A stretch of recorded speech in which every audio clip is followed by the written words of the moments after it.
Abdullah bin Abbas menafsirkan firman Allah, kana an-nasu ummatan wahidah. Itu 10 abad mereka berada di atas tauhid, tidak terjadi kesyirikan. Setelah itu fakhtalafu. Kata Abdullah bin Abbas, barulah terjadi kesyirikan yang saya nukilkan 5 nama orang saleh yang Allah sebutkan di dalam surat Nuh tadi. Coba antum renungi, Allah menyatakan fakhtalafu. Mereka tadinya umat yang satu kemudian berselisih.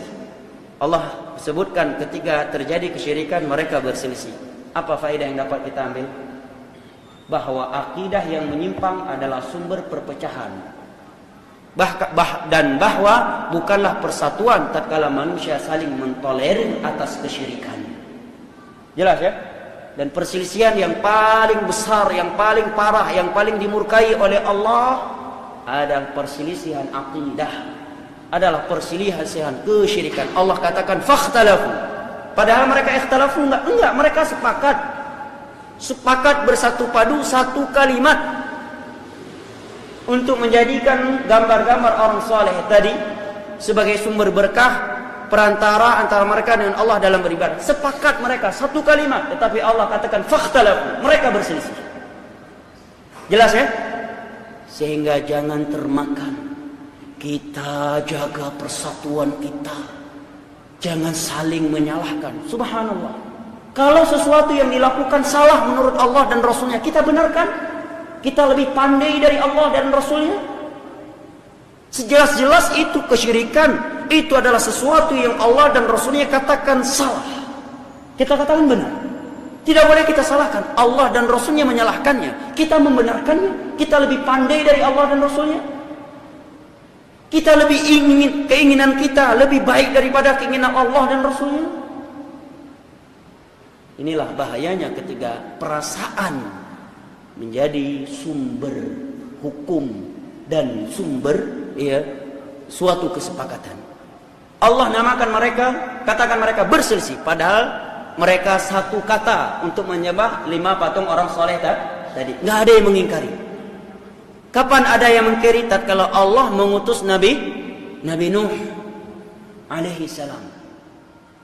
Ini menerangkan kepada kita bahwa syirik adalah sumber perselisihan, sumber perpecahan, dan bukanlah persatuan kalau saling membenarkan kesyirikan, akidah yang menyimpang dari Islam. 13 tahun Nabi mensucikan bumi Allah di Mekah dari syirik, sampai beliau terpaksa terusir karena mendakwahkan tauhid, karena memperingatkan bahayanya kesyirikan dan meluruskan cara ibadahnya mereka. Sampai Nabi malaikat Jibril turun menyatakan farraqa Muhammadun bainan nas. Muhammad ini telah memecah belah manusia. Maksudnya betul, beliau memecah belah. Artinya dengan diutusnya Nabi Muhammad terpecahlah manusia menjadi ahli tauhid dengan ahli syirik. Manusia yang beribadah dengan mengikuti sunnah beliau dengan manusia yang beribadah mengikuti agama nenek moyang mereka. Maka kata Jibril alaihissalam, farraqa Muhammadun bainan nas. Muhammad telah memecah belah manusia. Kalau dakwah tauhid dan dakwah yang mengajak kepada sunnah Nabi dikatakan memecah belah manusia, nah betul. Dakwah tauhid dan dakwah sunnah memang memecah belah manusia agar terbedakan mana manusia yang mentauhidkan Allah dan meninggalkan kesyirikan. Antara orang-orang yang melakukan kesyirikan kepada Allah dan membedakan manusia yang beribadah mengikuti sunnah Nabi SAW dari manusia yang beribadah mengikuti tata cara hawa nafsu yang dibuat-buat oleh manusia dan menyelisih daripada tuntunan Rasulullah SAW. Farraqa Muhammadun bainan nas, kata Jibril. Muhammad telah memecah belah umat.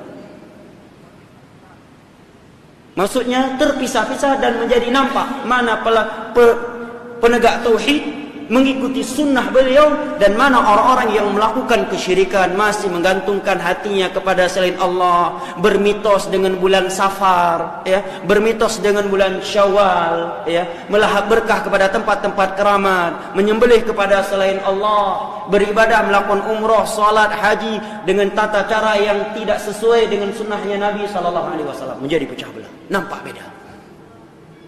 Dan itulah persatuan yang sesungguhnya, karena Allah menamakan kesyirikan tadi adalah perselisihan, perpecahan. Oleh karena itu persatuan di dalam Islam adalah persatuan di atas konsep Islam, yaitu di atas akidah yang sama.